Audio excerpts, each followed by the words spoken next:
Assalamualaikum warahmatullahi wabarakatuh. Bismillahirrahmanirrahim. Radhiyallahu ankum. Semoga keridhaan Allah Subhanahu wa taala untuk kita semua. Alhamdulillahirabbil alamin. Puji syukur kehadirat Allah Subhanahu wa taala. Allahumma shalli ala sayyidina Muhammadin wa ala alihi washabbihi wasallam.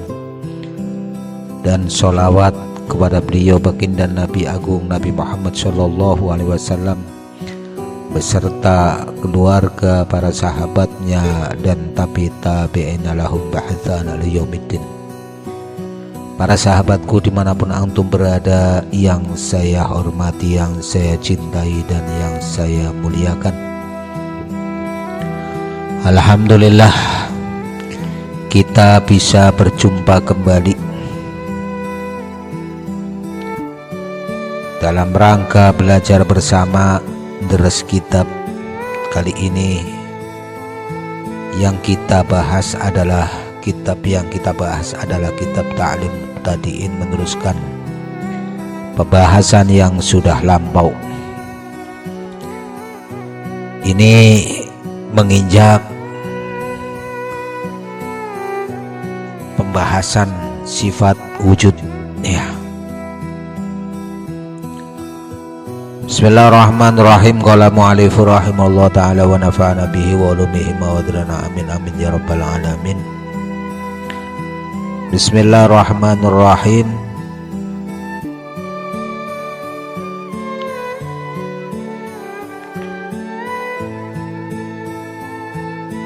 Bismillahirrahmanirrahim.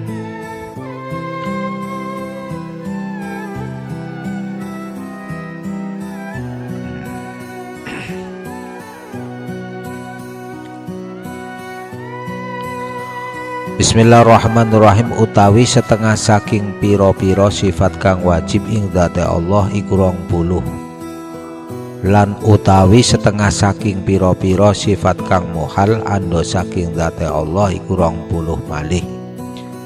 Dadi jumlah ana 40 ikilah rupane wujud. Wujud tegese wajib ana Allah, muhal ora ana Allah.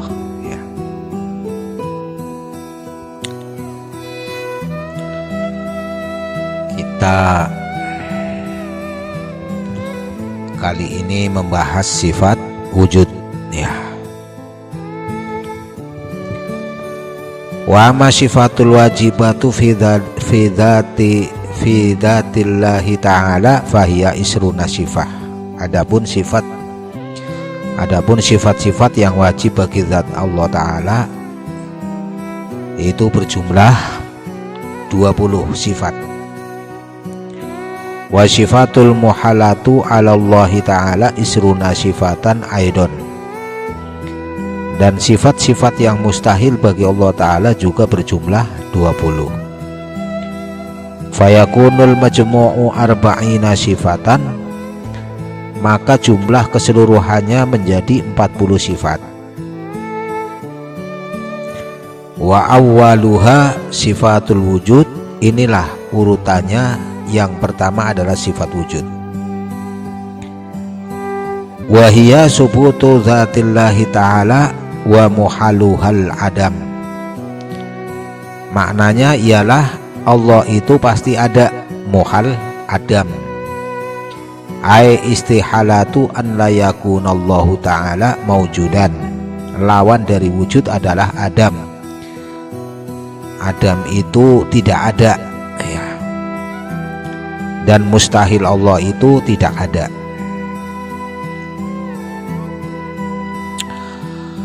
Jadi para sahabat, para ulama ahlu sunnah wal jamaah menjelaskan bahwa mengenal Allah Ta'ala dimulai dengan mengenal sifat-sifatnya.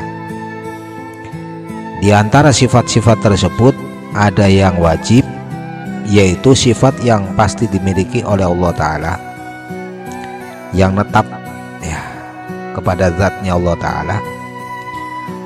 Dan ada yang mustahil, yaitu sifat yang sama sekali tidak mungkin dimiliki oleh Allah Ta'ala. Mustahil. Akal itu tidak menerima ya adanya, tidak terima adanya, ini mustahil. Jadi kitab ini menyebutkan 20 sifat wajib dan 20 sifat yang mustahil. Setiap sifat wajib ini memiliki lawan berupa sifat mustahil. Jadi wajib ya, mustahilnya didenya mustahil. Jadi kebalikan sifat wajib yaitu mustahil. Karena itu jumlahnya menjadi 40. Yang wajib 20 sifat, kemudian yang mustahil 20 sifat, jadi 40. Sifat yang pertama adalah wujud, yaitu Allah benar-benar ada. Keberadaan Allah ini bukan karena diciptakan, bukan karena ada yang mengadakan, dan bukan pula tergantung kepada makhluk. Justru seluruh alam semesta bergantung kepada keberadaan Allah. Adapun lawannya adalah Adam, yakni tidak ada. Sifat ini mustahil bagi Allah Ta'ala. Andaikan Allah Ta'ala tidak ada, niscaya langit, bumi, manusia, malaikat, waktu, dan seluruh alam semesta tidak akan pernah ada. Karena setiap makhluk membutuhkan zat yang maha mengadakan. Mengenal Allah adalah kewajiban pertama bagi setiap mukallaf akil balik.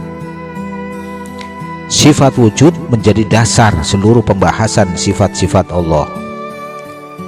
Keberadaan makhluk merupakan dalil yang menunjukkan adanya Sang Pencipta. Orang yang mengenal Allah akan semakin kuat keyakinannya dan semakin tenang hatinya. Mengapa para ulama mulai dengan sifat wujud? Karena sebelum mengenal keagungan, kekuasaan atau ilmu dan kasih sayang Allah, seseorang harus terlebih dahulu meyakini bahwa Allah Ta'ala itu benar-benar ada. Iman dibangun di atas keyakinan yang kokoh. Keyakinan yang kokoh terhadap keberadaannya. Man arafa annallaha mawjudun haqqa lam ya'ish wahidan abadan. Barang siapa yang benar-benar meyakini bahwa Allah Ta'ala selalu ada, maka ia tidak akan pernah merasa sendirian. Banyak orang merasa sepi ya ketika manusia meninggalkannya. Padahal orang yang hatinya dipenuhi keyakinan kepada Allah Ta'ala akan berkata, akan mengucapkan, cukuplah Allah bersamaku. Selama Allah ada dan melihatku, aku tidak kehilangan apapun. Inilah buah daripada mengimani sifat wujud.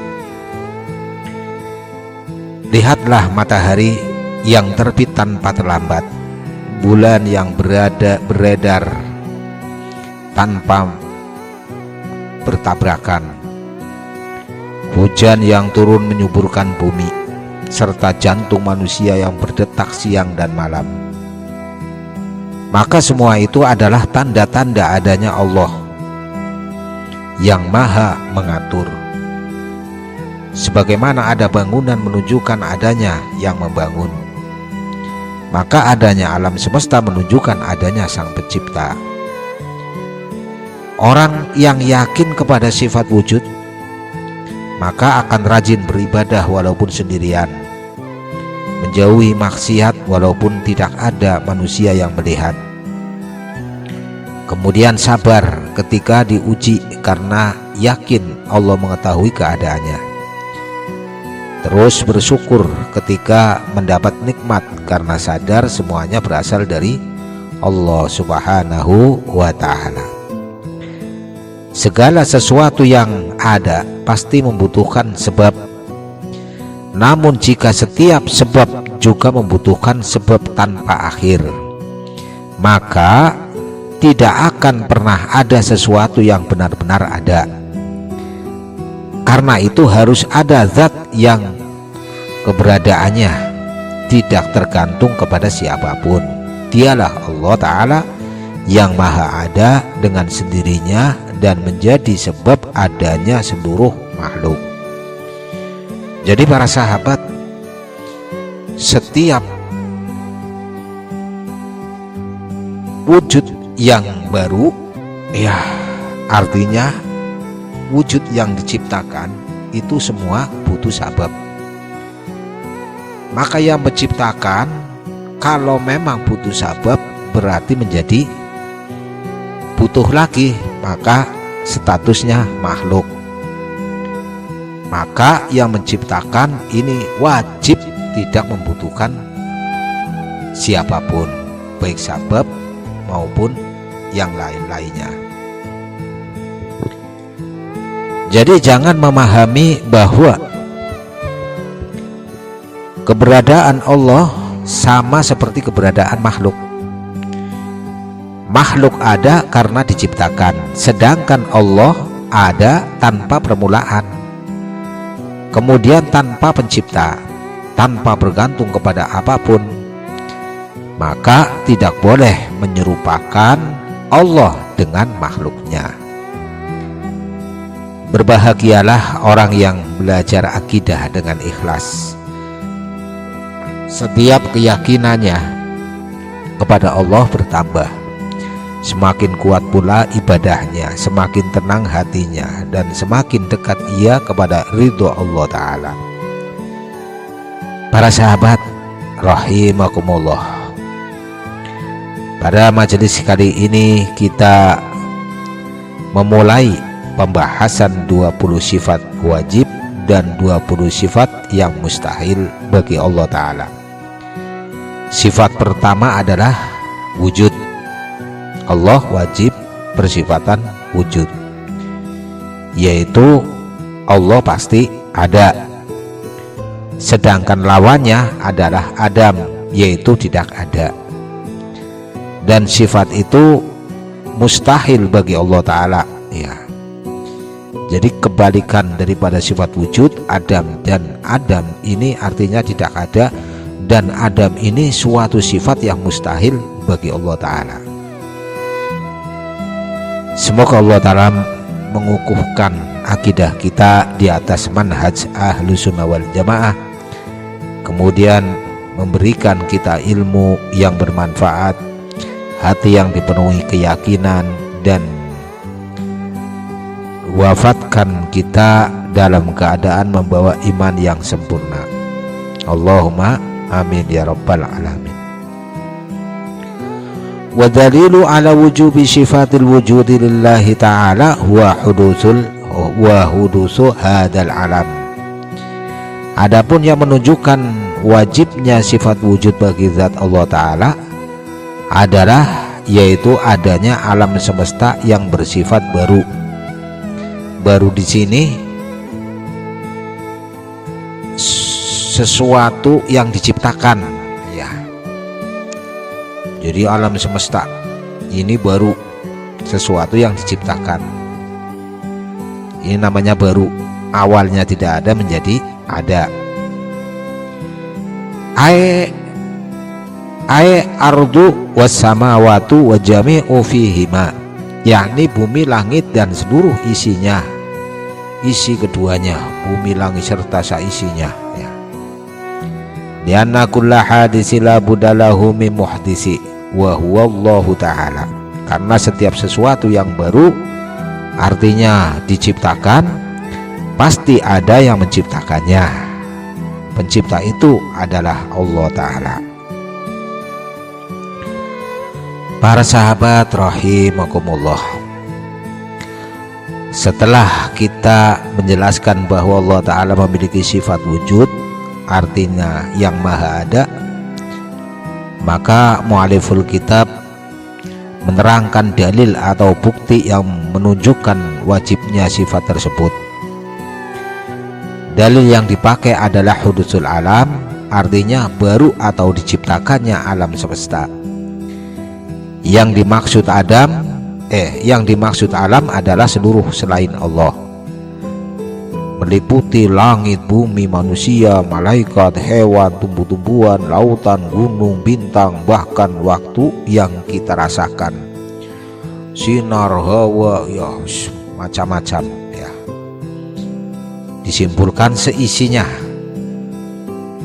Semua itu disebut hadis ya, baru atau mungkin hadis, kemudian jirim ya. Itu makna satu, alam semesta ini alam makna satu ya. Jadi semua itu disebut hadis baru, artinya pernah tidak ada kemudian menjadi ada. Sesuatu yang baru tidak mungkin ada dengan sendirinya, dia pasti membutuhkan muhdis, yaitu zat yang mengadakannya atau menciptakannya. Sebagaimana sebuah rumah menunjukkan adanya tukang yang membangun, sebuah kitab menunjukkan adanya penulis, demikian pula alam semesta yang begitu rapi dan teratur ini menunjukkan adanya pencipta yang maha bijaksana, yaitu Allah Jalla Jalaluh. Inilah para sahabat salah satu dalil akal yang dipakai oleh para ulama Ahlus Sunnah wal Jamaah dalam menetapkan adanya Allah. Dalil ini tidak bertentangan dengan Al-Quran, bahkan Al-Quran berkali-kali mengajak manusia memperhatikan yang namanya langit, bumi, gunung, lautan, siang, malam, dan penciptaan dirinya agar sampai kepada keyakinan tentang adanya Allah Subhanahu wa Ta'ala. Jadi alam semesta adalah tanda terbesar yang menunjukkan adanya Allah Subhanahu wa Ta'ala. Segala sesuatu yang diciptakan pasti mempunyai pencipta. Semakin seseorang merenungi ciptaan Allah, semakin kuat keimanannya. Akal yang sehat akan mengakui bahwa alam tidak mungkin tercipta tanpa pencipta. Mengapa kitab ini tidak langsung berkata Allah itu ada, tetapi terlebih dahulu mengajak melihat alam? Karena manusia lebih mudah memahami sesuatu melalui tanda-tanda yang dapat disaksikan. Ketika ia melihat keteraturan alam, hatinya diarahkan untuk mengenal zat yang mengatur semuanya. Man tafakkara fi khalqillah asdada yaqinuhu billah. Barang siapa merenungkan ciptaan Allah, niscaya bertambah kuat keyakinannya kepada Allah.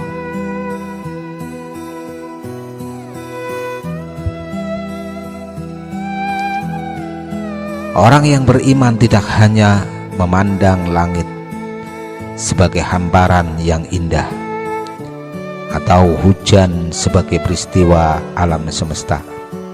Di balik semua itu, ia melihat kasih sayang, kekuasaan, dan kebesaran Allah Subhanahu wa Ta'ala.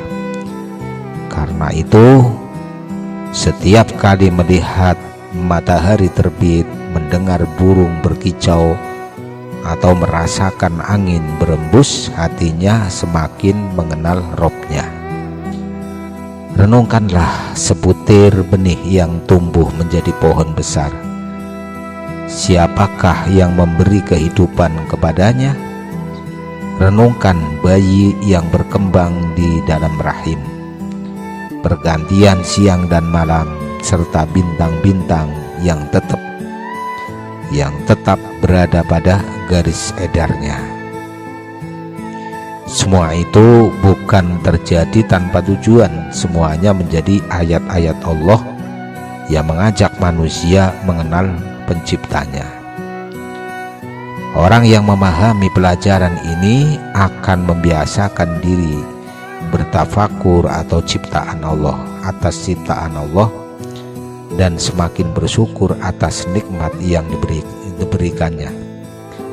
Tidak mudah terpengaruh oleh keraguan terhadap akidah, kemudian menjadikan setiap peristiwa di alam sebagai pengingat akan kebesaran Allah. Alam semesta berubah dari waktu ke waktu, lahir, tumbuh, tua, lalu binasa. Sesuatu yang berubah menunjukkan bahwa ia bukan zat yang sempurna dan bukan pula yang mengadakan dirinya sendiri. Karena itu harus ada zat yang tidak berubah, tidak diciptakan dan tidak bergantung kepada apapun. Dialah Allah Ta'ala, zat yang mencipta seluruh alam. Dalil akal hanyalah sarana untuk menguatkan keyakinan. Adapun sumber utama akidah seorang muslim tetaplah wahyu, yaitu Al-Quran dan As-Sunnah, yang dipahami menurut manhaj Ahlus Sunnah wal Jamaah. Akal yang sehat tidak akan bertentangan dengan wahyu yang benar. Barang siapa menggunakan akalnya untuk merenungi ciptaan Allah dengan hati yang ikhlas, Allah akan membukakan pintu-pintu ma'rifat, menambah keimanan dan menjadikan hatinya semakin mantap dalam mengenal Rabb semesta alam.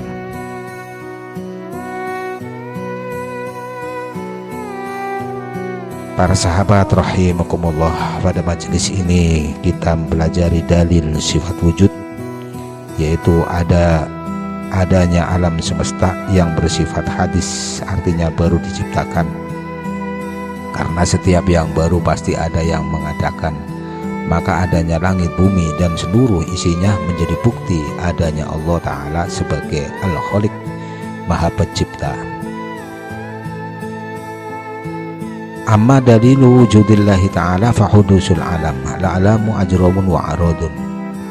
Fa amma dalilu kaunil a'radi hadisatun, fal aradu mutaghayyiratu bil musyahadati, wa kullu mutaghayyiri hadisun yumtijul a'radu hadisatun. Amma dalilu kaunil ajrami hadisatun, fal ajramu lazimatul a'radi al hadisati, wa kullu ma lazama haditha hadisun yuntijul al ajramu hadisatun. Al alamu minal ajrami wal a'radi al hadisati, wa kullu hadisin la budalahu min muhadisin, wal muhadis wallahu datul wajibul wujud. Amma dalilu wujudillahi ta'ala fahudusul alam. Adapun dalil adanya Allah Ta'ala ialah hudusul alam, artinya baru atau diciptakannya alam semesta. Amma dalilu wujudillahi ta'ala, adapun dalil bukti adanya Allah Ta'ala fahudusul alam, maka dalilnya ialah baru diciptakannya alam semesta. Baru itu ya tadi artinya awalnya tidak ada menjadi ada, itu namanya baru ya, diciptakannya alam semesta. Jadi para sahabat, kalimat yang sangat singkat ini mengandung salah satu dasar penting dalam ilmu akidah Ahlus Sunnah wal Jamaah. Yang dimaksud al-alamu atau alam adalah segala sesuatu selain Allah Ta'ala atau masiwallahu ya, perkara selain ya, barang selain Allah Subhanahu wa Ta'ala.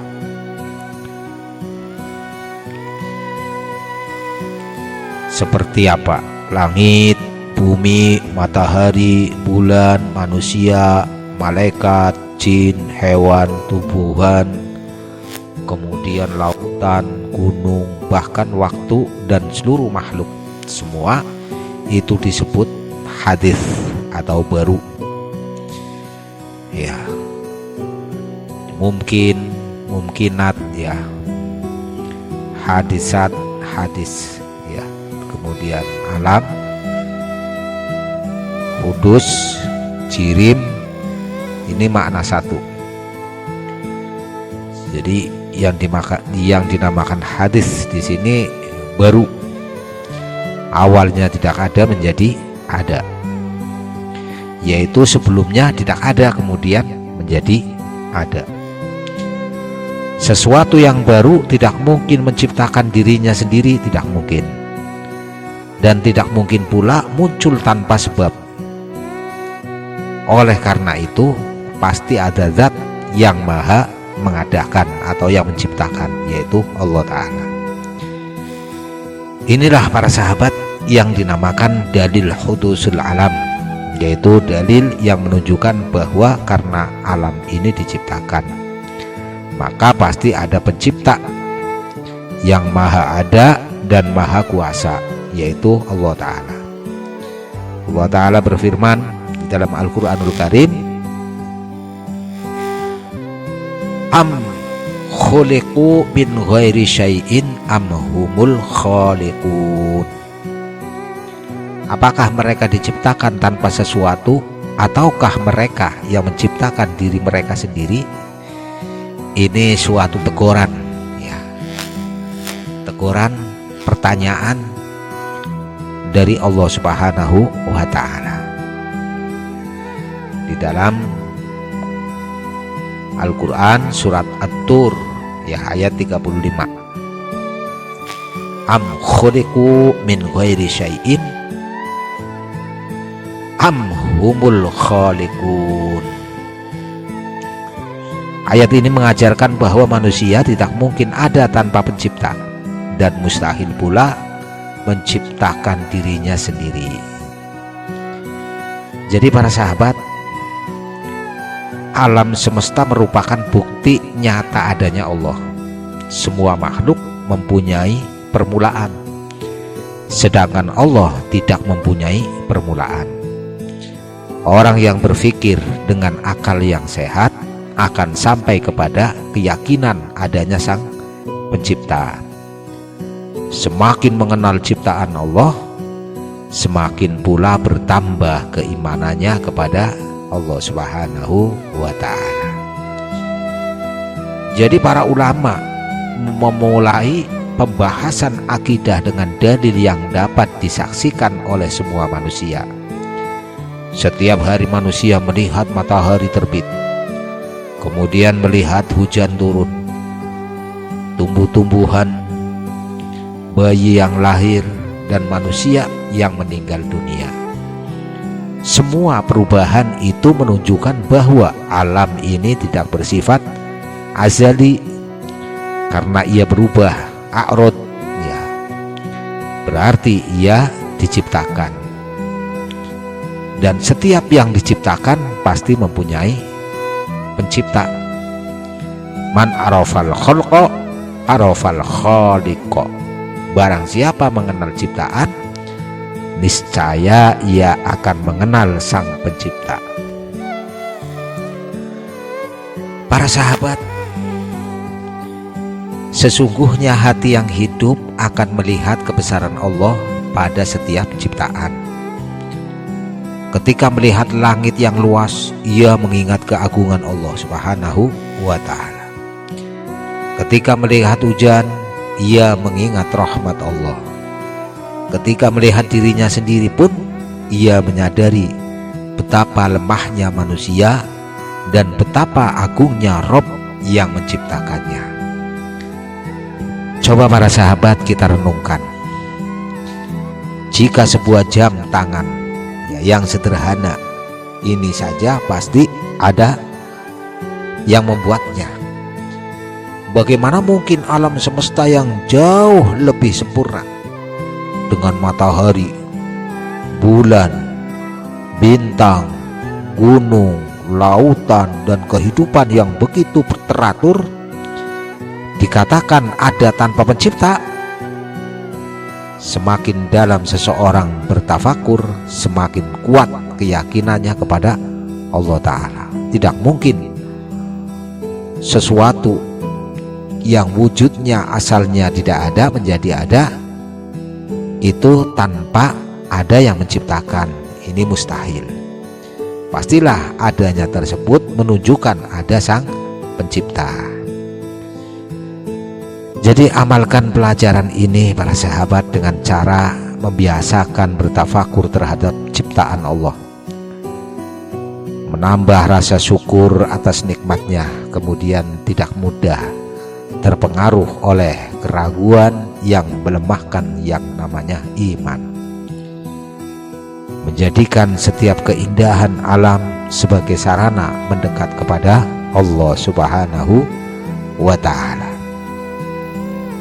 Segala sesuatu yang mempunyai permulaan pasti membutuhkan yang mengawali. Alam semesta mempunyai permulaan sehingga ia membutuhkan zat yang tidak mempunyai permulaan. Zat itu adalah Allah Ta'ala, yang keberadaannya wajib, tidak bergantung kepada siapapun, sedangkan seluruh makhluk bergantung kepadanya. Dalil akal ini berfungsi menguatkan keyakinan, bukan menggantikan wahyu. Seorang mukmin meyakini adanya Allah karena petunjuk Al-Quran dan Sunnah. Sementara akal yang sehat ini membenarkan dan menguatkan kebenarannya tersebut. Maka barang siapa mempelajari akidah dengan ikhlas, Allah akan meneguhkan hatinya, melindunginya dari keraguan, terlindung daripada was-was, kewaswasan atau keraguan, serta memberikan ketenangan dalam beribadah dan menghadapi berbagai ujian kehidupan. Para sahabat rahimakumullah, pada majelis kali ini kita mempelajari kalimat amma dalilu wujudillahi ta'ala wa hudusul alam. Artinya dalil adanya Allah Ta'ala adalah barunya alam atau diciptakannya alam semesta. Seluruh makhluk pernah tidak ada, kemudian Allah mengadakannya. Karena setiap yang baru pasti mempunyai pencipta. Maka alam semesta menjadi bukti nyata adanya Allah yang Maha Pencipta. Al-alamu ajramu wa aradun. Al-alamu yang dinamakan alam semesta itu ajramu terdiri dari benda-benda atau jisim-jisim yang mempunyai wujud dan menempati ruang. Jadi yang dinamakan alam adalah adanya jirim. Ya. Jirim ini zatnya makhluk. Maka di sini untuk memudahkan terdiri dari benda-benda atau jisim-jisim yang mempunyai wujud dan menempati yang bertempat, artinya yang menempati ruang. Wa aradun dan terdiri dari sifat-sifat atau keadaan yang melekat pada benda tersebut. Arud ini sifatnya si jirim. Jadi arud tidak bisa dipisahkan, selalu mulazamah, melekat ya, mulazamah. Begitu jirimnya ada, pasti disitulah ada arudnya. Jadi para ulama